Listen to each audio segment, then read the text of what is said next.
What celebrity did bad things but everyone forgot what they did because they're famous? Floyd Mayweather beats his wife with hands that are registered as lethal weapons in front of his children, but because he wins nobody cares. This one doesn't get nearly enough attention. There was even a video of him knocking her cool TF out and dragging her out of her elevator. Frick that guy. Jimmy Superfly Snuka killed his girlfriend and got inducted into the WWE Hall of Fame. Kurt Cobain's mother regularly goes on talk shows and interviews where she talks about how supportive she was of Kurt and how she knew how famous he would become from the moment she heard his music. Yup, it's the same mom that abused Kurt and kicked him out multiple times, making him live at his grandparents, friends and sometimes, not confirmed, sleep under a bridge. R. Kelly married Alia when she was 15 years old in the mid-90s, and yet it took like 2 decades for people to start boycotting him as a carnal abuser. He was still making songs with Beyonce and Lady Gaga etc. for a long time. Boondocks made a whole episode about the apathy around trying to convict him. This may not be the best place for but the Watergate scandal was about a rigged election, not just a piddling cover-up of a minor crime. The story is usually told from the viewpoint of the investigation, so facts are revealed in the order in which they came to light, not the order in which they happened, which makes it easy to forget the fricked up nature of the actual crimes. The break-in that got busted was a minor mission in the scheme to rig the 1972 Democratic primary. In fact, it's been estimated to be about the 6th time they had broken into the DNC offices. The goal of that particular break-in was to repair a bugging device that had been placed at a previous beacon and had stopped working. The creep had gone so far as to plant Nixon loyalists in the DNC. The objective was to discredit Ed Muskie, the early Democratic front-runner who was destroying Nixon in the polls. Nixon wanted to run against McGovern, a far-left fringe Democratic who was essentially unelectable. Muskie's campaign limo driver was a Nixon plantant who was leaking intel from overheard conversations. Other staff reproduced confidential documents and handed them over to the White House. This was electoral fraud on a wholesale level. He got busted for a cover-up related to a minor break-in, but in fact a very real, massive conspiracy was in wide operation that gets more or less glossed over in the retelling. Rick James kidnapped 2 women with his wife while on separate crack binges and tortured them for days on end. Vince Neil was driving drunk and caused a crash that killed his passenger. The passenger was the drummer for Hanoi Rocks, another band that was outing with Mötley Crüe. Ted Nugent crap his pants to dodge the draft and has a song called Jailbait which ends with him pleading with an officer not to arrest him and instead share a 13-year-old. That's not even his worst offense, as also he adopted his 16-year-old girlfriend because the government refused to marry them. Johnny Cash walked out on his wife and kids saying that his career was more important to him than they were, then went on to eventually settle down with June Carter and start a whole new family while still ignoring the kids he already had. I'm pretty sure they made a whole movie about this. Boy George, he beat a guy with a metal chain after cuffing him to a radiator. Should make for an interesting sequence in his forthcoming biopic. Dang, sentenced to 15 months, was let go after 4 months for good behavior. I guess he was a man without conviction. Steven Tyler became the guardian for a 16-year-old he was dating when he was 25 so he could bring her on tour, knocked her up too, and dropped her off back home pregnant at 17 and addicted to H and disappeared. Piers Morgan was the editor of the Daily Mirror during the Iraq War, published photos that he knew were fake of American and British troops abusing Iraqi prisoners. He was fired but somehow managed to make a successful media career out of it.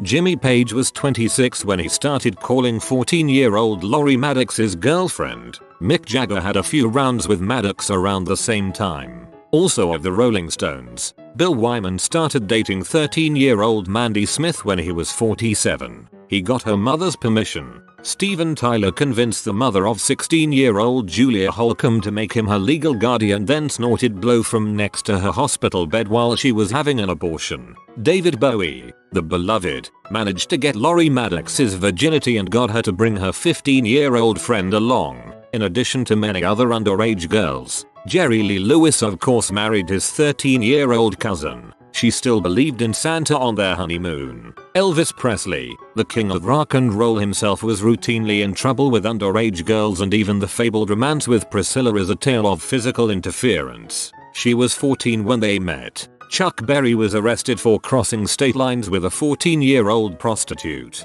He was also recording women in the washroom of the restaurant he owned. Courtney Love says she gave Ted Nugent a BJ when she was 12. He also adopted a 17-year-old so he could bang her without getting charged with kidnapping. He even wrote a song about avoiding Chili P charges. Anthony Kiedis, Red Hot Chili Peppers, wrote songs about it too. Catholic Schoolgirl's Rule is about his hooking up with a 14-year-old at 23. Iggy Pop also wrote songs about sleeping with 13-year-olds too. Check out the lyrics to Look Away. Marvin Gaye knocked up his wife's 15-year-old niece. Don Henley, the Eagles, was charged after paramedics found him with two naked girls, aged 15 and 16. Victor Salva, director, violated a 13-year-old boy while he was directing a movie the kid was in. A movie which was nominated for a few awards, in fact. Had a bunch of child pee too. Went to jail, and almost as soon as he gets out he starts working on powder.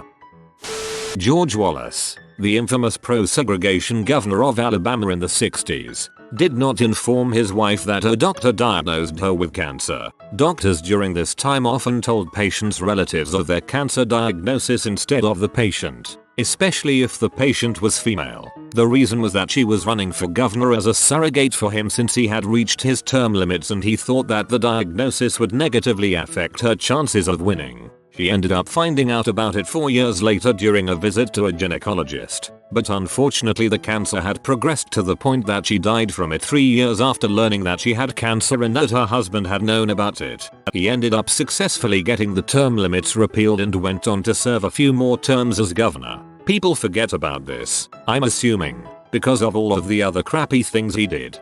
Holy crap. Jared Leto's been accused of debauchery by half a dozen 13-15 years old girls. He kinda comes off a bit as a tool. Kinda acts douchish and arrogant. I have heard that before though. Karl Malone got a 13-year-old pregnant and refused to take care of that child.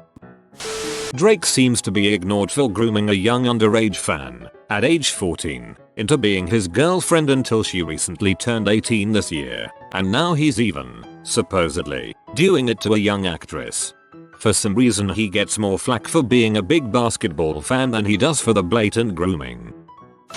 Gwyneth Paltrow, she's a con artist and manages a MLM, as well as recommending women treat their illness by putting rocks up their twats and steaming their privates, causing harm to people. You can say she's an idiot, or just that she's a sociopath that loves making money off hurting other people. She admitted on Jimmy Kimmel that she has no idea if anything really works. Steven Tyler was a serial rapist in the 70s and 80s. Now he's an old woman. He also became the legal guardian of a 14-year-old groupie so he could take her on tour and frick her. Not sure what her parents were thinking. In my country there is a TV host that killed several people in a car accident. Twice. It was his fault both times. You can still see him on TV. I mean, it seems to most that Drake is actively grooming young girls, but it seems to be forgotten as soon as new evidence surfaces. Emma Roberts beat the crap out of her then boyfriend Evan Peters, then continued to co-star in the same show as him. This one always bothered me. She bit his face. They stayed together and did the show, but nobody seemed to think the domestic violence was a big deal just because Peters didn't leave her. There's a soccer player in Brazil who killed his wife, quartered her body and gave it to dogs eat. To make it harder to police found out. He went to jail for a few years and now he is paying again and making tons of money again like nothing happened. Creed Bratton has been a leader and a follower of numerous cults. You make more money as a leader, but it's more fun to be a follower. There was that time James Franco tried to frick a teenager after she posted the exchange on social media of her telling him how old she was and him not caring and still wanting to see her. All he had to do was go on a few morning talk shows a couple days later and say, "You don't always know who you're talking to online," and everyone instantly forgot about it. He framed it like he was the one who was deceived and people just let it slide even though that clearly wasn't the case. Dr. Dre beat a reporter, D. Barnes, savagely for writing a negative story on him. or one he perceived as negative, I don't know. He picked her up by her hair and began slamming her head and the right side of her body repeatedly against a brick wall near the stairway as his bodyguard held off the crowd with a gun. After Dr. Dre tried to throw her down the stairs and failed, he began kicking her in the ribs and hands. She escaped and ran into the women's restroom. Dr. Dre followed her and grabbed her from behind by the hair again and proceeded to punch her in the back of the head. He and Eminem would go on to joke about it as the man who slapped D. Barnes. Dr. Dre produced and is featured in rapper Eminem's song Guilty Conscience, in which Eminem references the incident as a humorous put down. Dre reportedly fell out of his chair laughing at it. Guess Redditors forgot about Dre.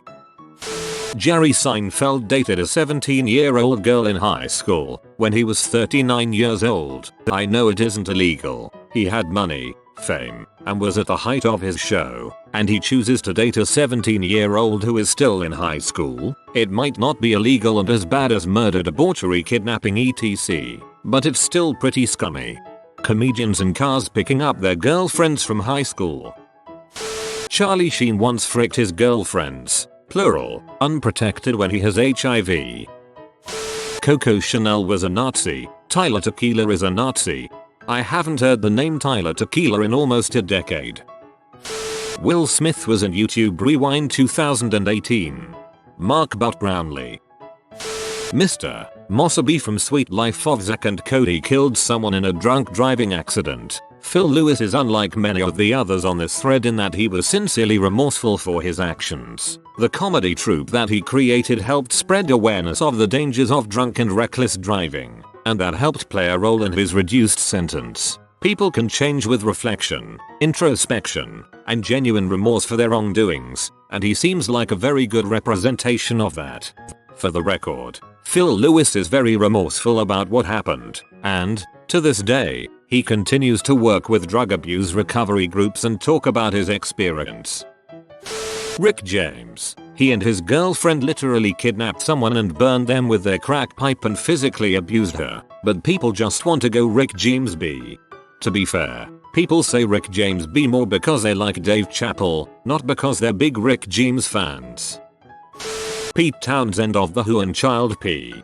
No, you don't understand. He was just doing research on it.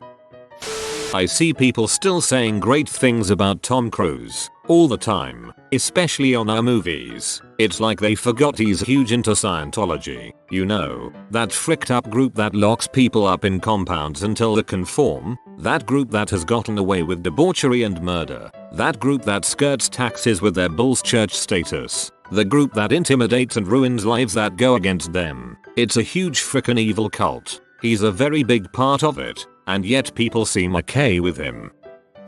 I guess Noon's really forgotten, but Roman Polanski is still getting awards and standing ovations for his films. Something interesting I read once, and I could be wrong, is that a lot of the people, including the celebrities, who support him thought it was just rape because she was 13, and that if she was say 18 it wouldn't have been, not understanding that it would have been rape no matter how old she was. Mark Wahlberg beat and blinded a Vietnamese guy just because he was Vietnamese.